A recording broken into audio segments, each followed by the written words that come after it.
ভাইকে পেয়ে গেছি।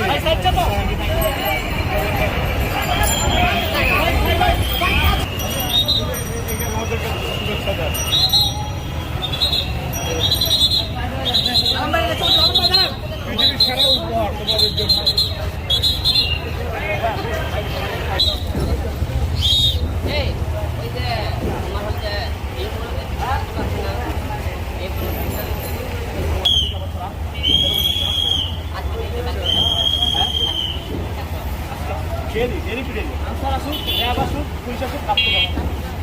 যেহেতু সরকার এখনো গঠন হয়নি, সারা বাংলাদেশে এলোমেলো। আপনারা হয়তো দেখেন, আমি নিজেও কিন্তু ট্রাফিকের দায়িত্ব করার সিগন্যাল পালন করছি। যেই জায়গায় দেখতে সিগন্যাল আমি রাস্তাটা করে দেখে এই জায়গায় জাম যাচ্ছে, আমি নিজেও মনে করেন দু একটা সিগন্যাল খানিকক্ষণ আমি ওয়েট করছি। তো এইরকম আমরা শুধু ছাত্রদের উপর আপনারা দেশ কেন ছেড়ে দিচ্ছেন?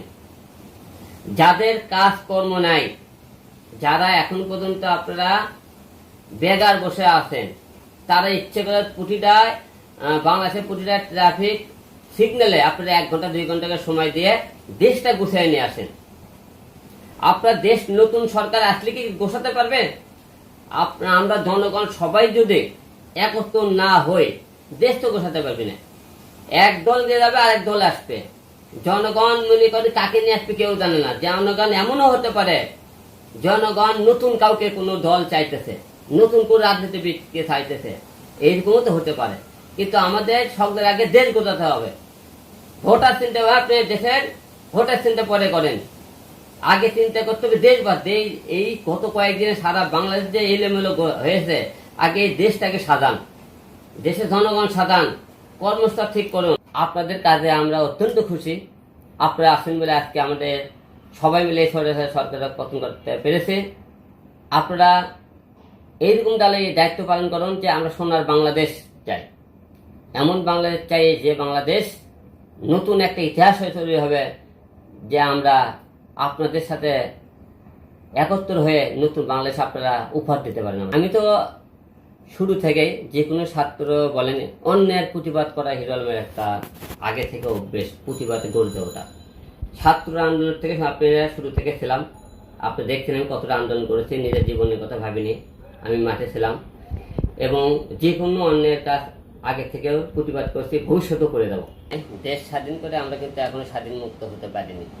কারণ একটাই, গত কয়েকদিন ধরে ছাত্র আন্দোলনের সাথে আমি হিরো আলম শুরু থেকে এখন পর্যন্ত মাঠে আছি, আপনি সবাই দেখেছেন। কিন্তু জনগণ স্বাধীন হতে পারেনি।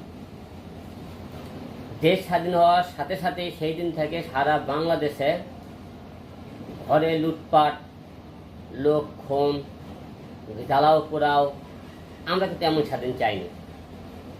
আপনি প্রতিহিংসার শিকার হয়ে আপনার একটা পরিবার ধ্বংস করতে পারেন না। আপনি আমার উপর ক্ষোভ থাকতে পারে।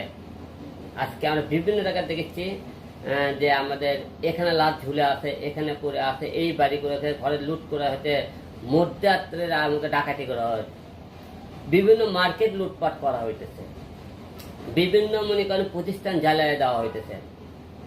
আপনাদের রাগ হাসিনের আপনি অস্তিত্ব আপনি জ্বালিয়ে পুড়ে দিতেছেন ভালো, মজিবুরে ধ্বংস করতেছেন ভালো, কিন্তু এই বিলে যে এই না জনসাধারণ উপরে কেন আঘাত নিয়ে আসতেছেন? আপনারা জনগণের জানমাল কেন আপনি লুটপাট করতেছেন? আপনি মার্কেট কেন আপনি লুট করে নিয়ে যাইতেছেন? আপনি একটা পরিবার, আমার বাবা অন্যায় করছে, তার বিনিময়ে আপনি আমার হলে দাদাকে, আমার ভাইকে, আমার মাকে কেন মারতেছেন আপনি? কিন্তু আপনারা একটা জিনিস ভাববেন, মানুষ পরিস্থিতির শিকারে কিন্তু কিছু কিছু লোক আওয়ামী লীগের সাথে মিশে তার লাগে তাদের জীবন বাঁচানো চলছে, তার পরিস্থিতির শিকার ছিল।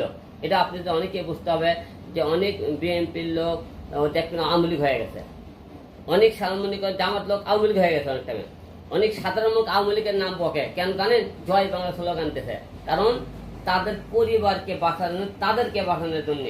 কিন্তু তাই বলে এই না যে প্রতিহিংসার শিকার হয়ে আপনার দেশ ধ্বংস করবেন, রাষ্ট্র সম্পদ ধ্বংস করবেন। আমরা এরকম স্বাধীন কিন্তু চাইনি। আমরা স্বাধীন করতে চেয়েছি এরকম, এই স্বৈরাচার সরকার আমাদের দেখতে চায় না জনগণ। জনগণ যে কোনো লোক যেমন ক্ষমতা দিতে পারে তেমন ক্ষমতা নিতে পারে, তা কিন্তু আবারও বাংলার মাটিতে প্রমাণ করে দিয়েছে জনগণ এবং ছাত্ররা। তাই আমি এই বেশি কিছু বলতে চাই না, আপনাকে বলবো যে এমন কিছু করেন না, আমরা দেশ